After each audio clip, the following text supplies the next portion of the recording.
Ben, ça fait plaisir. C'est des présentations qu'on offre gratuitement à tous les mois. Il y en a en anglais, il y en a en français. C'est notre première en français, je crois. Et il y en aura d'autres. Alors, mais sans plus tarder, je vous dirais qu'on commence. Alors, bonjour tout le monde et bienvenue à ce Ninja Booster sur la délégation. Alors, si jamais il y en a qui ne me connaissent pas encore, mon nom est Marie-Geneviève. Je suis une ninja de la productivité. Je travaille pour Think Productive. Alors, à Think Productive, euh, si c'est votre première fois avec nous, bien, bienvenue, évidemment. On est une compagnie de formation en productivité. Mais on voit la productivité vraiment sous un autre œil parce que on est en 2024 et de toute façon, la tendance était là bien avant, mais on s'entend qu'on n'est pas en termes de productivité où on veut en faire plus rapidement, augmenter le niveau de stress. C'est tout à fait le contraire. On veut venir créer une nouvelle productivité en étant mieux au travail, plus calme, plus focus, plus organisé, une nouvelle vision qui va nous permettre d'aimer les lundis, hein, de rentrer au travail, non pas de reculons, mais d'avant, avec une belle énergie.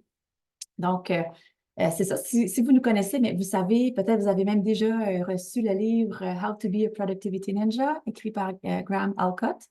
Nos formations sont toutes initiées de ce livre, de ce best-seller que je vous invite évidemment à lire si jamais ce n'est pas déjà fait. Aujourd'hui, on s'attaque à la délégation. Délégation qui est un concept souvent, je dirais, oublié, sous-estimé. Que vous soyez gestionnaire ou non, hein, on va pouvoir, oui, récupérer du temps pour nous, mais également donner du pouvoir à nos équipes. Et là, si vous êtes gestionnaire, vous avez des équipes, évidemment, ça s'applique. Mais même si vous n'êtes pas en situation de gestion, la délégation, ça peut se faire entre collègues également. Il ne faut pas oublier que notre équipe de travail, que ce soit en haut, en bas, à côté, élargie, les collègues, les collaborateurs, on embarque tout le monde dans cette grande équipe de travail.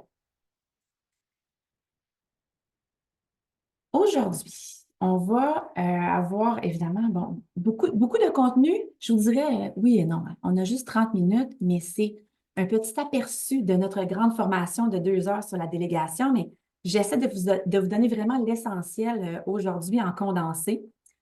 Alors, on va regarder pourquoi déléguer, c'est crucial, hein, hyper important. Pourquoi vous devez déléguer efficacement? Parce que déléguer, et là, je vous le dis tout de suite, je vends le punch, mais déléguer, ce n'est pas se débarrasser d'une tâche. Très différent. Il faut le faire de manière efficace, consciente et organisée. Et comment déléguer comme un ninja? On va vous donner nos meilleurs trucs. Pourquoi déléguer, c'est crucial? Bien, évidemment, il faut gagner du temps. Parce que je ne sais pas si vous êtes comme moi, mais souvent, on rajoute. On rajoute une tâche, on rajoute un projet, on rajoute une activité, mais on n'en enlève pas. Il n'y a pas vraiment de remplacement, c'est juste plus. Donc, on manque de temps. En déléguant bien, on apprend à gagner du temps. Évidemment aussi, on va l'amener sur l'aspect de la croissance des compétences et du développement des équipes, de nos collègues. On veut développer une culture basée sur la confiance, où on sait qu'on peut s'aider un l'autre. On sait que si un collègue fait quelque chose pour nous, ça va être bien fait. On peut travailler ensemble et ainsi bâtir une organisation de penseurs et non juste de faiseurs. Grande différence. Qu'est-ce qui empêche de déléguer? OK, on a une image ici qui n'a pas été traduite, là, mais je vous la traduis pour ceux qui sont moins à l'aise avec l'anglais. On a notre petit bonhomme en bas qui nous dit, ben moi, quand je t'ai demandé d'améliorer la sécurité, je voulais dire, mets un loquet sur la porte. Construis-moi pas une barricade en béton. On s'est mal compris. Puis souvent, corrigez-moi si je me trompe, et vous pouvez rajouter dans le chat si vous avez d'autres éléments à ajouter en cours de route sur qu'est-ce qui nous empêche de déléguer. Et là, la liste est longue. C'est personnel à chacun, mais ce qu'on entend beaucoup de pourquoi on ne délègue pas, qu'est-ce qu'il y a? Bien, évidemment, on a peur que ce ne soit pas fait comme on veut. Ça, là, c'est la raison numéro 1 qui nous empêche de déléguer. Raison numéro 2, qu'est-ce que vous pensez? Le temps. On a parlé du temps et j'ai même pas le temps de déléguer parce que il faudrait que j'explique, puis c'est plus long de l'expliquer que de le faire moi-même. Hein? Ça, on l'entend beaucoup. Déléguer dans la délégation, il y a aussi des fois une portion de délégation de pouvoir et de responsabilité. Donc, des fois, ça met un frein aussi à la délégation, n'est-ce pas? Et il y a plusieurs autres facteurs. Je dirais que ça dépend des personnes, ça dépend des équipes, ça dépend des milieux de travail. Mais bref, il y a beaucoup, beaucoup d'éléments qui mettent un frein à la délégation. Et là, c'est là où on va essayer d'enlever ces freins-là, ces bloqueurs-là, pour vous donner une meilleure confiance à déléguer. D'abord, c'est quoi la délégation? La définition. Et là, on se serait peut-être attendu à quelque chose de plus ésotérique, là, mais non, c'est vraiment ça. C'est donner aux gens des choses à faire et s'assurer qu'ils le fassent. La portion la plus importante là-dedans, c'est la deuxième. Et s'assurer qu'ils le fassent. Hein, je vous ai dit tout à l'heure, déléguer, ce n'est pas se débarrasser. C'est vraiment transférer quelque chose de manière structurée et ordonnée et s'assurer que c'est fait également. Donc, oui, ça implique un petit travail, mais moi, je dis souvent, hein, même comme on fait aujourd'hui, on prend un instant pour faire un webinaire, faire une formation ou faire un instant de motivation pour repartir du meilleur pied, mais c'est toujours un pas de reculons pour 3 pas d'avant.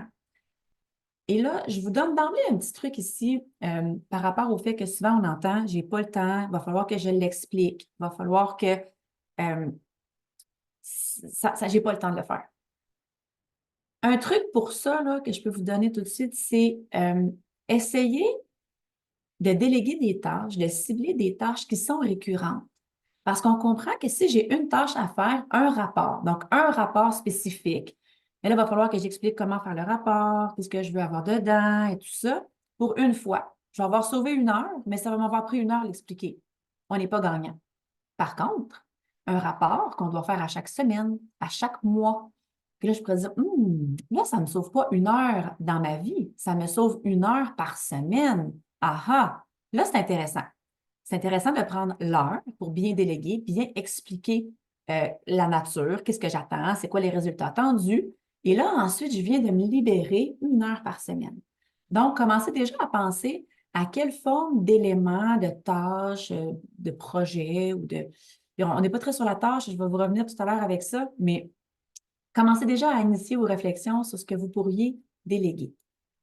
Pourquoi vous avez besoin de déléguer?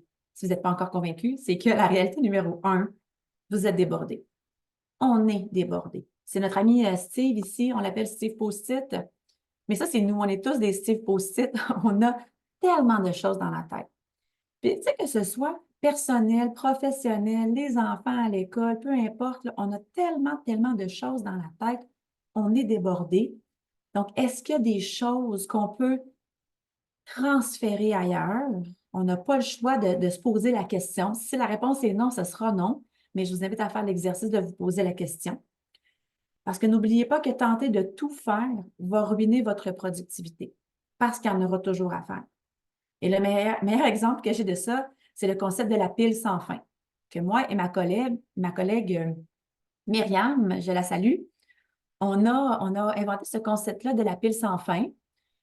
On travaillait ensemble en équipe et on était obsédés par descendre la pile. Parce que dans le temps, on avait vraiment une pile de dossiers papier sur le bureau et notre objectif, c'était toujours que la pile arrive à 0.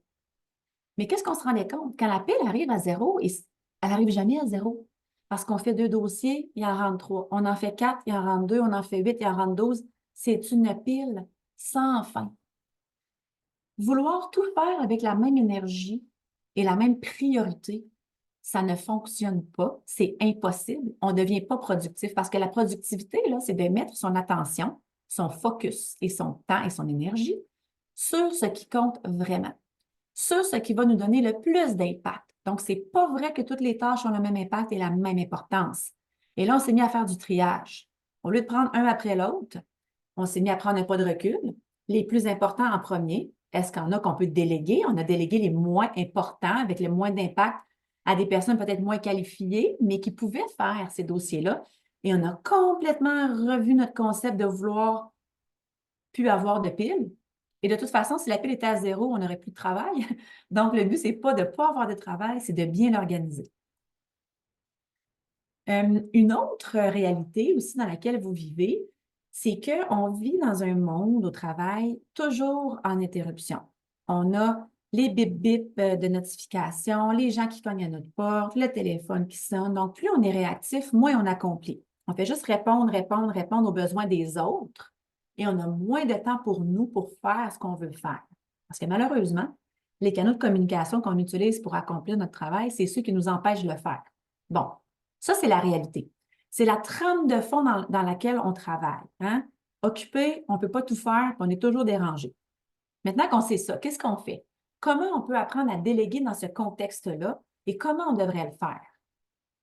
Les deux éléments les plus importants, un, maintenez le focus sur la vue d'ensemble, oubliez les détails et faites preuve d'un leadership avec une intention focalisée sur les résultats. Et là, ça, c'est hyper important, puis c'est une des grandes erreurs en délégation, c'est qu'on va tenter de demander à la personne à qui on délègue de faire exactement la même chose que nous, comme nous, on l'aurait fait. Erreur. C'est pas ça qu'on veut. On veut un résultat. La façon dont la personne va y arriver, là, c'est pas vraiment grave, tant que le résultat est là. Et c'est là où, je vous disais tout à l'heure, on vient développer des compétences, de la créativité, une organisation de penseurs, parce que peut-être qu'ils vont faire les choses différentes. Une des réponses que j'aime pas avoir en organisation, quand je vais demander comment ça qu'on fait ça comme ça, et que j'entends, on a toujours fait ça de même. Je dis, oui, je ne vous ai pas demandé depuis quand, j'ai demandé pourquoi, et personne ne peut répondre. C'est normal, hein? On le fait tous. Machinalement, on nous a montré à le faire comme ça, puis c'est comme ça qu'on fait. Mais quand on sort de la boîte, on demande à quelqu'un d'autre, fais-le comme tu veux, tant que tu arrives au résultat. Oh, on a des surprises par des fois les plus jeunes qui viennent d'arriver, des nouvelles technologies, des nouvelles façons de faire, des nouvelles idées. Quelqu'un qui arrive de l'extérieur, c'est créatif, c'est innovant. Donc, tentez de ne pas exiger le chemin pour s'y rendre, mais de focusser sur les résultats.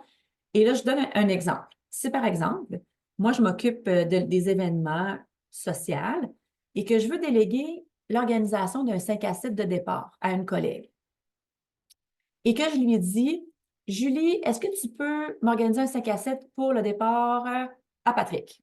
Bye. Là, je me suis débarrassée. J'ai envoyé ça avec aucune instruction, aucune balise, rien du tout.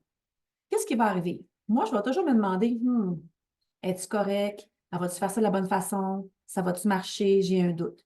Et elle, de l'autre côté, même chose. Marie-Geneviève, est-ce qu'elle va être contente? Est-ce que c'est ça qu'elle voulait? C'est ça qu'elle avait en tête? Incertitude, pas clair, manque de confiance, risque d'erreur, ça ne fonctionne pas. Si au contraire, je lui dis, est-ce que tu peux m'organiser une 5 à 7 dans la salle 38-29, sur l'heure du midi, à midi et quart, telle date, avec des sandwichs au jambon, et puis je voudrais que tu achètes le cadeau à telle place, je veux que ça coûte 35 12 personnes, je vais te donner la liste, je vais te faire le courriel d'invitation, il faut que tu dises ça, ça, ça. Ça ne marche pas non plus. Tant qu'à ça, je vais le faire moi-même. Est-ce que je suis capable de dire 5 à 7 de départ sur l'heure du midi avec un lunch, environ 12 personnes, les meilleurs collaborateurs de cette personne-là qui part, avec un budget de 2000, quelque chose de différent, de le fun. Mets-nous de la musique. That's it. Donc, la personne à qui je délègue, elle a l'image, la photo finale de qu'est-ce que je voudrais avoir, elle l'a. Là, on s'entend, là, c'est clair, on a de la confiance des deux parties, mais la façon dont ça va être fait, là, ça, c'est pas grave. Donc, vous voyez le concept de vraiment vous axer sur les résultats. Et c'est là où je vous donne un instant de travail. Sortez votre crayon papier et puis commencez à faire votre liste maintenant.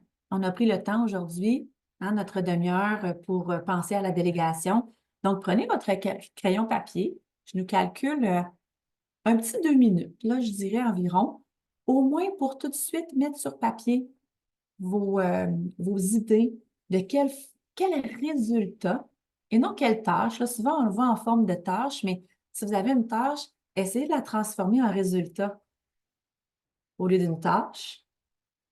Si, par exemple, vous pensez à un rapport, j'aimerais ça déléguer une tâche qui est faire un rapport, c'est quoi le résultat? bien, c'est de présenter les chiffres financiers au conseil d'administration. C'est ça le résultat qu'on veut. Donc, ce n'est pas de faire un rapport dans le même gabarit nécessairement qu'on avait. Êtes-vous capable de transformer vos tâches délégables, si le mot existait, vos tâches délégables en résultats attendus? Je vous laisse quelques minutes. S'il y a des questions, n'hésitez pas à me l'écrire dans le chat. Le chat est ouvert. Je vous laisse 2 minutes pour faire cet exercice.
Puis si jamais c'est pas encore clair pour vous, allez-y en tâches, puis vous les transformerez en résultats éventuellement. Puis essayez de voir des tâches récurrentes, comme je vous disais, qui reviennent régulièrement, qui ne sont pas trop complexes nécessairement ou qui prennent beaucoup de temps. Et là, peut-être vous allez me dire aussi, c'est vrai, je n'ai pas dit dans les blocages tantôt, mais il n'y a personne, tout le monde est occupé, tout le monde est pris, personne n'a le temps. J'ai une solution pour ça, peut-être, qu'on va voir tout à l'heure. Je vous laisse encore quelques secondes, juste pour prendre quelques notes, quelques idées qui vous seraient venues en cours de route.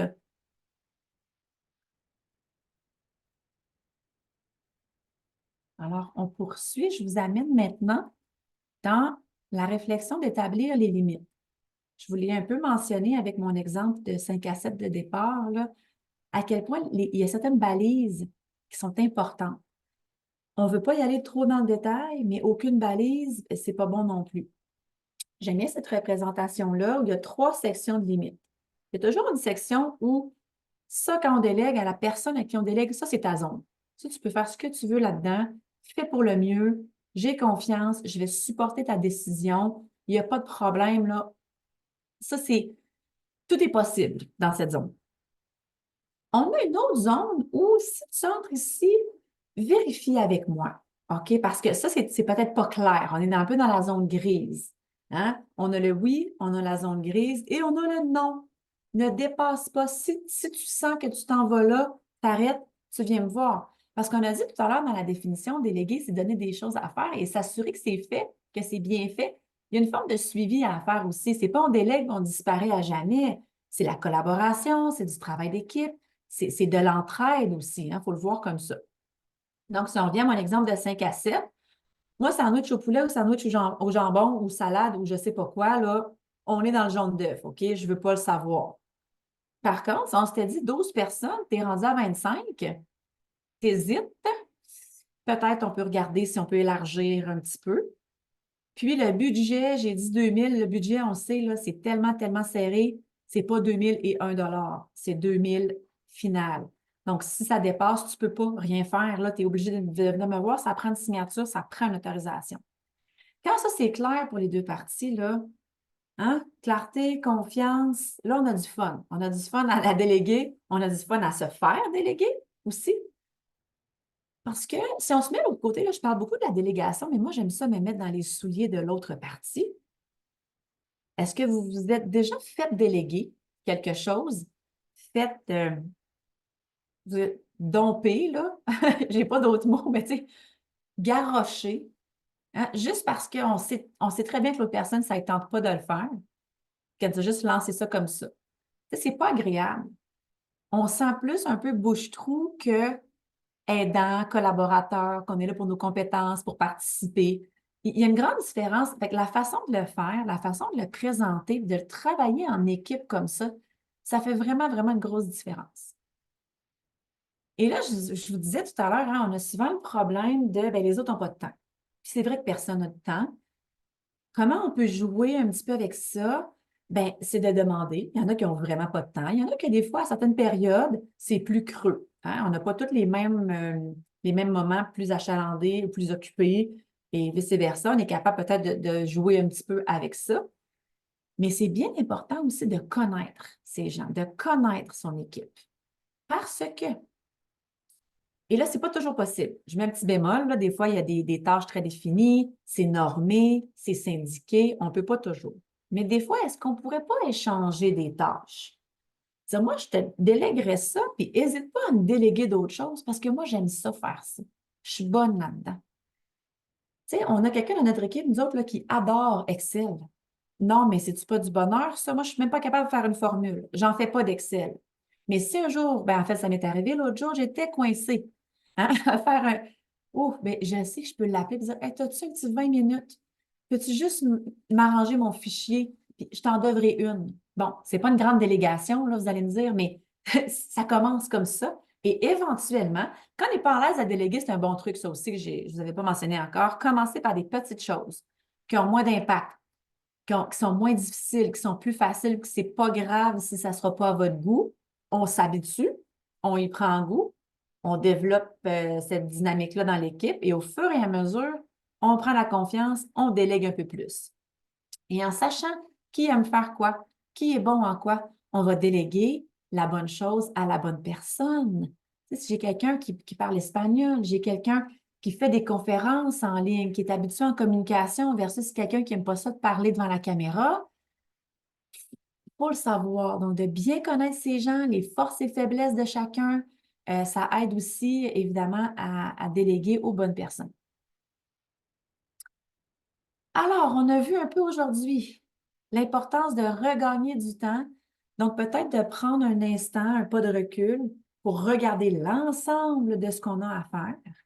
Quels résultats pourraient être délégués, transférés, échangés, voire à court terme, long terme, moyen terme. Et il y a peut-être même des résultats attendus qu'on pourrait déléguer à long terme qui demandent un peu de formation, un peu de coaching, mais éventuellement, vous allez gagner du temps. Et une question bonus ici, qu'allez-vous faire de ce temps-là?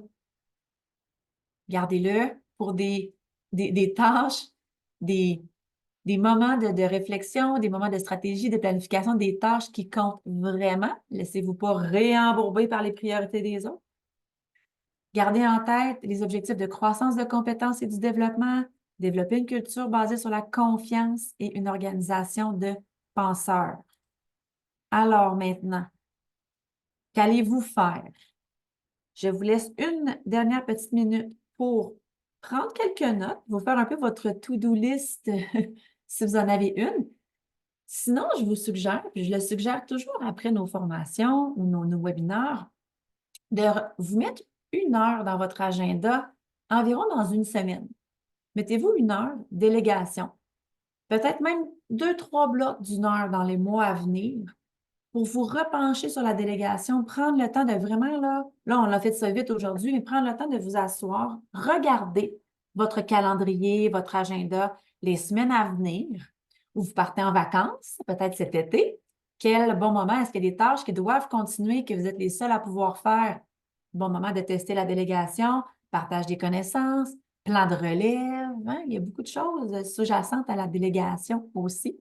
Donc, pensez à ça. Réservez-vous des plages horaires pour faire cet exercice-là une fois de temps en temps. Et finalement, on a des boosters, des Ninja Boosters à chaque mois, anglais, français. Le prochain français, c'est le 24 septembre sur les courriels. Et là, c'est vraiment un petit 30 minutes express parce que c'est notre formation la plus populaire. Amener vos courriels à zéro, vivre avec une boîte courriel à zéro, le bonheur. Impossible, vous direz, mais on y arrive avec nos techniques. Alors, si ça vous intéresse, mettez-le à l'agenda. Et puis, je vous invite à faire l'évaluation, soit avec le lien sur notre site web, on a les évaluations, ou juste à scanner le code ici et vous pourrez avoir accès à l'évaluation. Évidemment, on aime bien avoir vos commentaires, votre retour. On est toujours à l'écoute. de vos commentaires pour s'améliorer. Et puis, sachez que ce petit extrait de notre formation, c'est vraiment un survol, mais ça nous fera plaisir de vous accompagner, vous ou votre organisation, dans des formations plus approfondies sur la délégation ou autres sujets. Donc, je vous invite à aller voir notre offre sur Internet. Et on se revoit possiblement en septembre. Ça m'a fait plaisir d'être avec vous. Merci beaucoup d'avoir été là et bonne délégation à tous. Merci.